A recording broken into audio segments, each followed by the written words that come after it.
Last spring, I was partway through a long-term subbing assignment. 9 weeks, 5 bio classes, and only one mission: cover plants and animals, when I had a revelation. What kind of a science teacher would I be if I didn't spice up the daily grind with some awesome hands-on laboratory experiences? Now, at that time, lab assignments were still a little scary for me. I'd never run a lab before. I was a guest at the school. I didn't know who to ask for supplies, and was too poor to buy them, and I didn't know how to organize or run a lab with 30 kids in it, and I didn't even have lab space in some of my classrooms, and. Thankfully, I let Mrs. Turner, another biology teacher with whom I shared a classroom for part of the day, in on my dilemma. She said she'd help, and I accepted. Even with Katie Turner's help, would I be able to overcome my inner scaredy-cat to assemble supplies, space, and a foolproof plan for coordinating planting day? Could I then come up with enough workable containers for them to take the growing plants home in? Yes! Yes, indeed! But I'm getting ahead of myself here. The first challenge I was to face involved assembling the supplies, the lab space, and a plan of attack for the day of planting. The supplies were easy enough. Mrs. Turner said she had a variety of herb seeds I could use, and enough soil for all of our students to plant herbs in little newspaper cups that it would be easy for them to make. But Mrs. Turner warned that she did not have enough newspaper cups for all of her students, much less mine.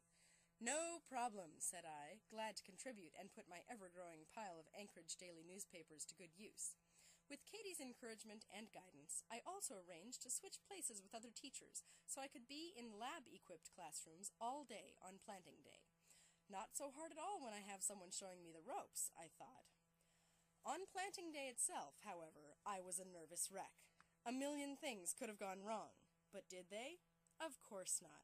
I'd planned carefully, given them clear instructions, and they were ridiculously eager to do this thing right and see their plants growing well. It was awesome. After planting day, we finished up our plant unit and moved on to animals. The weeks came and went, and the students were thrilled to see their little babies thriving in the artificial sun and rain we gave them. But as the end of the school year approached, the question of the plant babies' fates loomed large. Where could they live now that they seemed to be outgrowing their newspaper cups?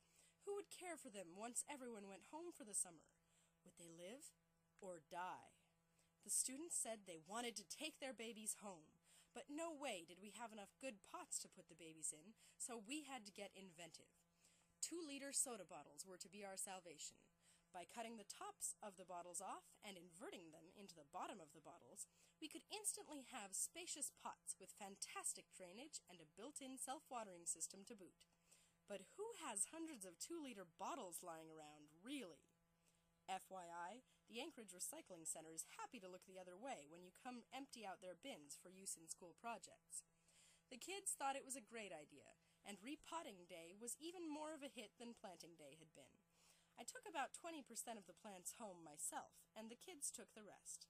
That was last spring, but students still come up to me in the hall and ask about their plants, which still brighten my living room, and tell me how amazed they were that theirs kept growing even after they took them home.